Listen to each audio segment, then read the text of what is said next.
అందరూ కూడా గురి కావాల్సి వస్తుంది. ఇక మన తెలంగాణ రాష్ట్ర ముఖ్యమంత్రి రేవంత్ రెడ్డి గారు అసలు ఆయన మాట్లాడేదానికి ఏమన్నా అర్థం ఉన్నదా, ఏమన్నా అర్థం ఉన్నదా? అంటే ఇది ఏమన్నా ప్రజాస్వామ్యమా లేకపోతే ఏమన్నా రియల్ ఎస్టేట్ కంపెనీయా?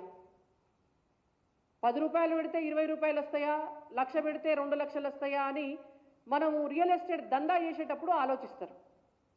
ఆయనే ప్రజాస్వామ్యాన్ని, పరిపాలనను, దీన్ని కూడా రియల్ ఎస్టేట్ దందా అనుకుంటున్నాడు.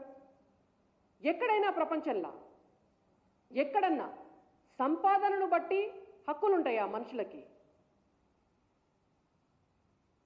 జీడిపి బేస్ చేసుకొని సీట్లను పెంచుతారా? అంటే ఇవాళ రేవంత్ రెడ్డి గారు వాళ్ళకున్నటువంటి 7-8 మంది తమ్ముళ్ళు, మీరంతా 100 కోట్లున్న కోటీశ్వరులు కాబట్టి మనిషికి ఒక 1000 ఓట్లు 10,000 ఓట్లు ఇచ్చి కూలి చేసుకునేటోళ్లకు ఓట్లు లేకుండా చేస్తారా మీరు? అంబేద్కర్ గారు రాసినటువంటి రాజ్యాంగం ప్రకారం ఏ మనిషికైనా ఒకటే ఓటు, అది కోటీశ్వరునికైనా ఒకటే ఓటు, రోడ్డు మీద ఉన్నటువంటి బిచ్చగాడికైనా ఒకటే ఓటు. అది వాళ్ళ భారతదేశ రాజ్యాంగం ఇచ్చినటువంటి హక్కు భారతీయులకు.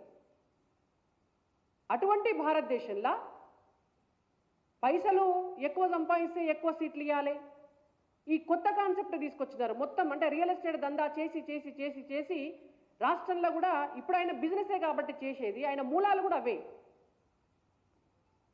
రేవంత్ రెడ్డి గారు డబ్బు ముఠలతోటి సీట్లు ఎట్లా కొంటారు అనేటువంటిది కెమెరాలు పెట్టి లైవ్ మొత్తం చూపిస్తే, ఆనాడు ఉన్నటువంటి బీఆర్ఎస్ ప్రభుత్వం చూపిస్తే ప్రపంచమంతా చూసింది. ఆ తర్వాత సోనియా గాంధీ గారికి కోట్ల రూపాయలు అప్పచెప్పి ఇక్కడ పీసీసీ ప్రెసిడెంట్ తెచ్చుకున్నారు అని స్వయంగా వారి పార్టీ నాయకులే చెప్పడం జరిగింది. ఆ తర్వాత ముఖ్యమంత్రి గారు అయిన తర్వాత కూడా తెలంగాణ రాష్ట్ర సొమ్మంతా తీసుకుపోయి ఇతర రాష్ట్రాల ఎన్నికల కోసం వాళ్ళ పార్టీ నాయకురాలు సోనియా గాంధీ గారికి, రాహుల్ గాంధీ గారికి ఎట్లా ఎన్ని కోట్ల రూపాయలు ముడుపులప్ప చెప్తున్నారు అనేటువంటిది కూడా ప్రపంచమంతా చూస్తుంది. అంటే బిజినెస్ చేస్తున్నారు.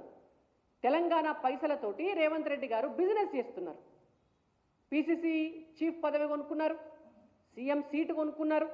ఇవాళ ఎంపీ సీట్లు కూడా బిజినెస్ చేసి నేను ఈడ పెంచాలి అని ఆలోచన చేస్తున్నారు. తెలంగాణ ప్రజలు ఆలోచన చేయాలి. రేపు తెలంగాణలో అసెంబ్లీ స్థానాలు పెరుగుతాయి.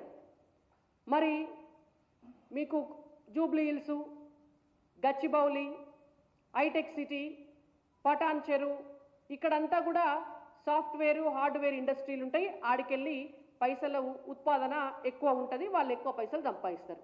మరి ఆ 4 దిక్కులకెళ్ళే 40 నియోజకవర్గాలు చేసిద్దామా మనం? వాడకొక నియోజకవర్గం. రేవంత్ రెడ్డి గారి మహబూబ్ నగర్, కొడంగల్ నుంచి అందులోకెళ్ళి ఇక్కడ వచ్చే పైసలకెళ్ళి 1% కూడా రాదు. మరి కొడంగల్ నియోజకవర్గాన్ని తీసేద్దామా మనం? ఇప్పుడు వారు సమాధానం చెప్పాలి. ఆదిలాబాదు, ఎక్కడో భూపాలపల్లి, ములుగు, అటవీ ప్రాంతాలలో ఉండేటటువంటి ప్రజలు ఉన్నారు. అక్కడ జీడిపి ఉండదు. అక్కడ వాళ్ళు ఆ అడవులలో వాళ్ళు ఏదో వ్యవసాయం చేసుకొని బతుకుతారు. మరి అలా వాళ్ళకి ఆ నియోజకవర్గాలకు అసలు వాళ్ళకి నియోజకవర్గం లేకుండా చేద్దామా మనం? మరి తీసేద్దాం. మీ లెక్క ప్రకారం, రేవంత్ రెడ్డి గారి లెక్క ప్రకారం డబ్బు ట్యాక్స్ కట్టనటువంటి ప్రజలందరికీ కూడా, ఆ ప్రాంతాలన్నిటికీ కూడా ఇవాళ నియోజకవర్గాలు లేకుండా చేయాలనేదే కదా వారి ప్రతిపాదన. ఓల్డ్ సిటీల నుంచి ₹1 కూడా ట్యాక్స్ వస్తలేదు. మరి నియోజకవర్గం లేకుండా చేసి వాళ్ళని ఎక్కడికైనా సపరేట్గా పంపించేద్దామా? చెప్పాలి రేవంత్ రెడ్డి గారు. అందుకనే ఈ పనికిరాని పిచ్చి పిచ్చి హైబ్రిడ్ ఫార్ములా, సింగిల్ ఫార్ములా, ఇవన్నీ కూడా తీసుకురావడానికి ఒక్కటే కారణం. వారికి కూడా తెలుసు ఈ హైబ్రిడ్ ఫార్ములాలు ఇవన్నీ కూడా ప్రజాస్వామ్యంలో నడవవని. కానీ కేవలం మహిళా రిజర్వేషన్ని అడ్డుకోవాలి, మహిళలకు సీట్లు రానియొద్దు. కేవలం ఆ ఒక్క కారణం చేతనే ఇవాళ మహిళా రిజర్వేషన్ బిల్లుని కాంగ్రెస్ పార్టీ అడ్డుకుంటున్నది. పిల్లి మెడల గంట కట్టినట్టు రేవంత్ రెడ్డి గారి మెడల గంట కట్టి ఇవాళ దక్షిణ భారతదేశానికి